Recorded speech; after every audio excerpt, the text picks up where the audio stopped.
there just couldn't be a better time to be invited to speak about attunement, really the essence of this reading, than coming off of a week up at Ananda Village that is called Spiritual Renewal Week. And I think this week was more special than most spiritual renewal weeks have been. I know we say that every year. Many of us are gathered and we say, this was the best year ever. It just keeps getting better. And as the week wore on, what I found myself saying, that it was a great week. Now, this isn't just a tease, because all of you can get all of the talks. You can't be up at Ananda Village now. That time has passed. But you could listen to all of the talks. You could listen to the concert. You could listen to the kirtan. You could really be absorbed in this energy that I want to try and share with you. Because what I realized, I'm using that word consciously, I think it is the truth. It is the best year ever. It was. We are actually progressing this huge all of the Ananda community, not just those, as Jaya pointed out yesterday, 18 speakers who gave a talk, not just those musicians who were up there, and on and on. I mean, the people who took care of the temple felt like a miracle, what they had to do all week going from one event to the other for a huge number of people, because the world really is awakening, just like in this chant, wake my children, wake. And that's what's happening. We are awakening to this new reality. The Yogananda came many decades ago now to share with us. So what I felt, and many felt, I said this to many people up at Ananda, including Nayaswami Jyotishan Devi. I said, we are getting better. We are going deeper because, it's going to be the 4th of July in 2 days, of course, which is a great celebration of the birth of the United States of America. And there's a lot to be grateful for about that, a lot to celebrate. The birth of, really, we have to remind ourselves of this, but what is truly a very great nation. It also happens to be the birthday of Ananda. Ananda, 54 years ago, was founded on the 4th of July. There were people up there before, there were things happening, but 1969, the 4th of July, 1969. So there's a lot of birthdays to celebrate. But I was saying to everybody, 54 years and more for some people. Jyotish, Shivani, other people were up there before 1969. They were with Swamiji before there was an Ananda.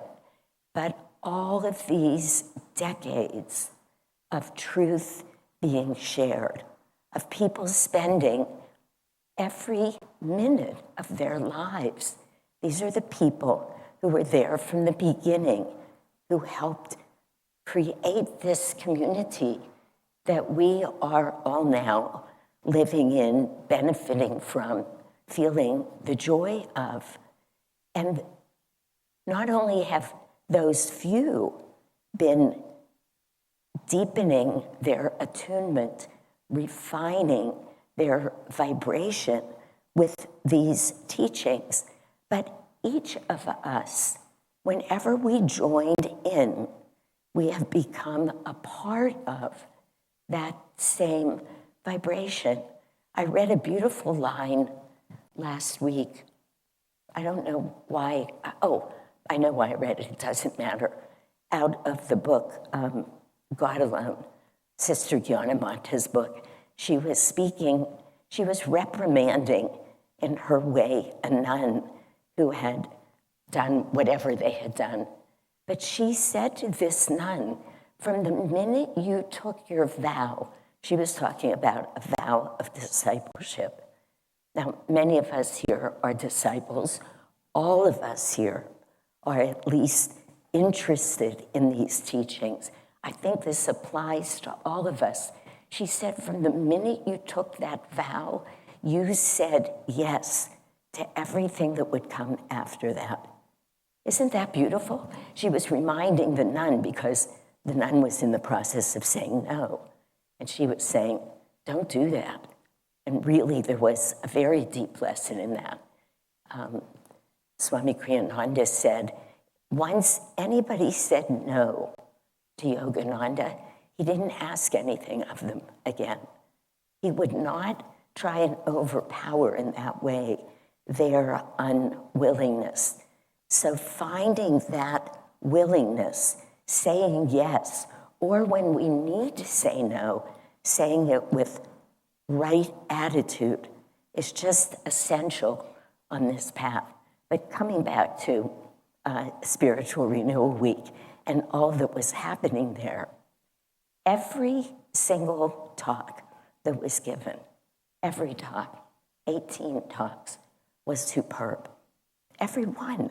And what struck me is that it didn't matter if the person giving the talk was 75 or 80, then you would say, yes, they've been with these teachings, they've attuned themselves to the vibration, whatever we would say. What was just so uplifting and joyful was that there were people speaking who were 25, 30, 35. There's only so many years they could have been here. And the attunement was so perfectly obvious to everybody. If any of you were there or listening, you know what I'm saying is true. That what Swami Kriyananda set out to do, let me just back up further. What Yogananda set out to do, why he came for one purpose. He came because there were souls here who wanted to be able to attune themselves to him, who wanted to be able to make great spiritual progress in this life. We are those people, everybody. Even if I look out and I don't know a few of you, doesn't matter. You wouldn't be here otherwise, whatever it is that drew you here. Today, or for however long you've been coming, you needed to connect with that guru. He came for an entire generation of souls, although it's very beautiful to hold it. As Sister Gyanamata also said, she said, I like to think, and I remind myself in every meditation, he came for me. And it's a very reasonable thing to say to yourself. Master came for me. He did. He came for each and every soul who is conscious of wanting to be realized. And then at some point, he's at a garden party in Los Angeles. We've all heard the story. And he makes that great proclamation that youths, Y-O-U-T-H-S, of the future will go north, south, east, and west, creating communities of high thinking and simple living. And what's so fascinating about that, there were many, many people there. But Swami Kriyananda, was the one who heard that. Other people might have heard it, but nobody else made it their life's work to go out and create these uplifted, God-centered, exactly what Master said, high-thinking, simple living communities. So here is the branch, Yogananda, who came, and he came for the world at this time, and he came for each of us We are each a spark of that light. As long as we remember that and we dedicate our lives to attuning ourselves, and I'm going to define that in a minute, because that's a hard word. What does that mean? What do we do? How do we do that? But as long as we're willing to make a commitment in certain ways to attune ourselves to his vibration, we have within us, each of us, the ability to make great change in this world. Just as Swami Kriyananda did. We might not be who he is in terms of spiritual evolution. We're not going to make that magnitude of change. Look at what he did. It is beyond imagination of expectancy. I might lose my place with this, but I have to say this. I was really struck by the fact that nobody in all of Spiritual Renewal Week, not once, mentioned artificial intelligence. It's hard to do anything these days where you don't mention artificial intelligence. I didn't bring it up there. I thought about it, but I didn't, because it felt much more worldly.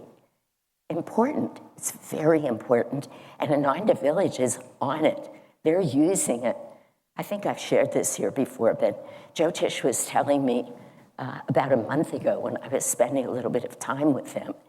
They took a project that they felt would take 3 people a minimum of a year, a rearranging of data. They needed to do it. They needed to organize some files. And they were assigning 3 people a year. Enter artificial intelligence. It was done in 5 hours. Done. I mean, so I'm not against artificial intelligence, but I think everybody knew not to mention it. But this morning, I allowed myself 1 click into ChatGPT. I wanted to find out the question I asked, thinking of this great, great saint, Swami Kriyananda. How many authors in the world have written 150 books? I asked that question. And ChatGPT says, gee, we're not sure. That's what they say. We don't have that in our data bank. But what we think is that it would be so rare, this is what they wrote, you can do it yourself, that it is such a feat that those beings who could do that, and I can't remember the adjective they used, and I wish I could, but they said would be very, very great souls. This is ChatGPT. These are our teachers. This is this being who, and that's just his books. I was going to ask him, what about 350 pieces of music? What about creating an entire global spiritual community that is probably, I've said this, I don't know this, but one of the largest powers, statements, influences of spiritual community out there. Ananda is big, and it is, Master said, this work will spread like wildfire. He was referring to what would happen when his commentaries on the Gita got out there. But I said to a few people this week, the wildfire is starting. It just started, it's spreading.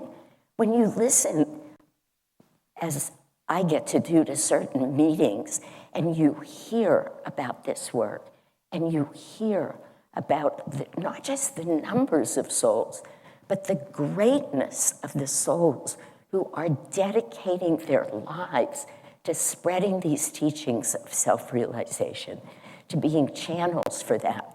And you see it popping up in larger and larger and larger numbers all over the world. This is a spiritual wildfire, and it's wonderful. It's extraordinary what we're sitting in the moment of. One of the speakers, Nayaswami Parvati, probably many of you know her. She gave a very charming talk, and I don't know how many times, I've quoted her now a couple of times, so I should listen at some point. She would say, she was talking about her life in Ananda, she would say, it was a moment. I got asked to move to San Francisco. It was a moment. I got asked to go to Italy. And she wasn't saying it like I'm saying it, back to back to back. But at least 10 times she said, it was a moment. You know, those moments are dots. In that case, in the life of the soul, when you connect those dots, you see this soul evolving. That's what's happening with Ananda. And I'm saying it because we have as an example, as the vine coming off of the branch, Swami Kriyananda, who from the minute he read Autobiography of a Yogi, spent every minute of his life, literally, that's not just a saying, attuning himself to the vibration of Paramahansa Yogananda until at the very end of his life, when many of us were watching him, it wasn't teaching anymore. It wasn't traveling in the same way. It wasn't so much of what so many of us watched him do. It was being pure light, that pure light. That's what an avatar is. That's what we're being asked to abide in, the vibration and the consciousness of this great master. This is such an important incarnation for every one of us. You know, there's, I don't have the exact phrase, but this is going to be close, that Yogananda said, for each of us, these opportunities that come, whether they come in the form of wonderful opportunities like being up at Spiritual Renewal Week, living in a community, coming to this beautiful Sunday service, all of this is a reflection of Yogananda through Kriyananda, all of it. The colors, the shapes, the music, everything. Sitting here is a blessing.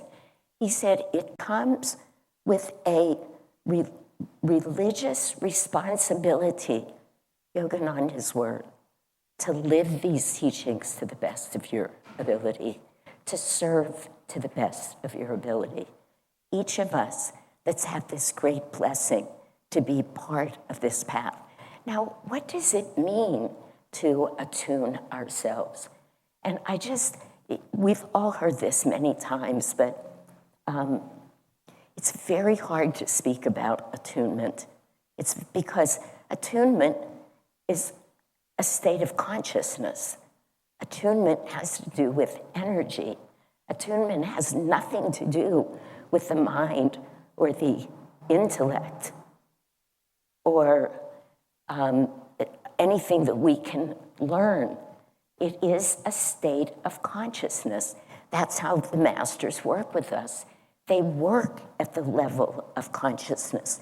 When we lift our hearts up, when we open to them, when we invite them in, when we say yes in any number of ways, they enter and they literally rearrange and uplift the energy that we are, that is resting here in this astral spine at the core of our being, emanating out like a physical body, like a personality, like all of these things that they're not real. The only thing that's real is the energy that's being made manifest. So when we come back to that energy, these masters know they will work with us at that level, and only at that level. They can't teach us any other way. So what does it mean, first of all, to say yes? Literally, we say it, we do it in so many ways. We've come here. We hear the command, open your heart to me. Open your heart to me. What does that mean also? To open one's heart. And I'm sorry, I'm not really asking that question, but I love that you're listening like that. But we'll just work through this. opening one's heart means literally saying yes. It means letting these chants move us. That extraordinary whispers that Ekavir read this morning, and I forget the title, I happen to know it, but it's an invocation to be one with God. So it's the whispers, and of course it's the way he reads, which is beautiful. He's really feeling that whisper. But when I stood up here, I thought, I have to say to everybody, read that whisper again. Read it and again and again, because Master's vibration is in the very words. It's in the book. When you open the book, you will be affected, changed, moved by. If we all started this practice of reading one of his whispers, and he said this, read my whispers from eternity. He's called it that for a reason. He's speaking to us. We think through those words, but those words are a vibration that will come in and will transform us. And what does that mean? You know, when David Eby used to come and teach, and he used to teach the concept of resonance, it's the clearest way I've ever found to be able to understand and begin to move with the notion of attunement. He said to us, if you have a string instrument here and you put another one there, and there's only one person playing the string instrument here, and they keep playing the same note, this string instrument, without us touching it, will begin to play that note. Now that's true. He wasn't making that up. That is attunement. That when we open ourselves so fully, when we calm our heart, when we quiet our mind, this is all of what we're doing with meditation and many other tools, of course, primarily with meditation. When we do this, then that guru who loves us, that beautiful teacher who dedicated every minute of his life trying to find yet another way and another way and another way to invite us in to be transformed. That's what Swamiji did. That's what Yogananda did. And if we get quiet enough and allow it, we don't have to think about anything, nothing. We don't.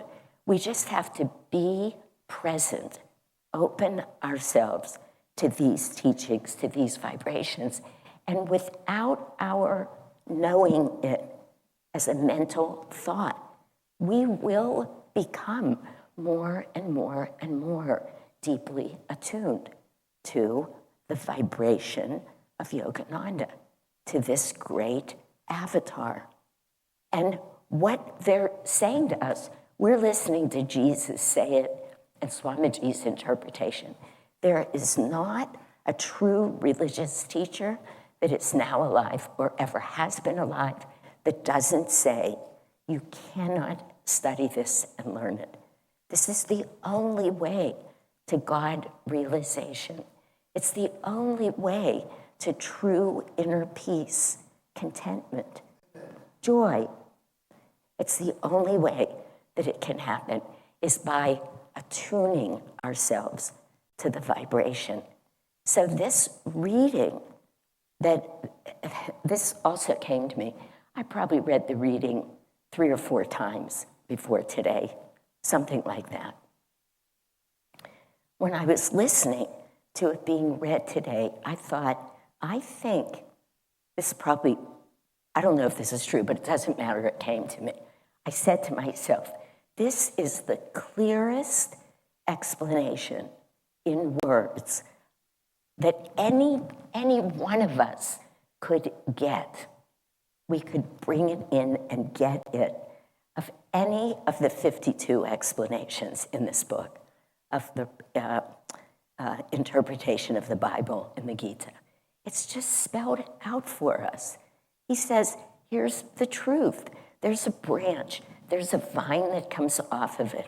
If that vine is separated from the branch, it's going to wither and die. And it doesn't matter what else you try and do. If you take away the source of water, of whatever it needs to grow, whatever that vine needs to grow, if you take it away, it will wither and die. Any moments in our life that we spend not connected to the source of life energy, the source of all that is, the source of all that we need to truly wake up. That all of what we want to do, we have to go this route. We have to find that way to attune ourselves to the vibration and the consciousness of the masters. Now, when you listen to a 30-year-old or a 35-year-old or however old people are, a 75-year-old, give these talks that were truth. They were sharing truth in the most beautiful way. Truth after truth after truth. Truth is one. It was shared in all different ways, depending on the topic and the inspiration of the speaker. No way for that to happen without people living a life that would help them deepen that attunement. That's what Ananda is. That's what being part of a community is. That's what living in Ananda Village is, or any of the other communities, or coming here regularly. You look around and you say, this works. This really works. And every one of those souls is a delight. Everyone kept thinking, oh, I want to spend more time with them. I want to spend more time with them. Of course, they're reflecting pure light. And all of us, everybody who spoke, everybody, we're just like, I remember one time when I was involved in a miracle unfolding in an intensive care unit. I was a nurse. I called my mother at 1 o'clock in the morning. I said to her, how is this happening? And here's my words, because I was born and raised in Pittsburgh, Pennsylvania. So I said to my mother, I feel like I'm just this little peon from Pittsburgh. How is it that I'm sitting in the midst of a miracle? So I would say that about everybody. How is it? It's a willingness on each person's part to put God first. And in fact, as Sister Gyanamata said, to make it be God alone, to bring God into every activity of your life. I said this when I spoke up there. Doesn't matter what you're doing. Doesn't matter. I'm not going to tell this story again, but that's why the woman who swept the floors could be grabbed up by Elizabeth Kubler-Ross and help create all that we know hospice care to be. She was cleaning floors, and Elizabeth Kubler-Ross saw who she was. Doesn't matter what we're doing. You're tending to a clinic, you're building driveways, you're taking care of your children. Choose to do it with God consciousness. Choose to do it seeing God. You practice the presence of God.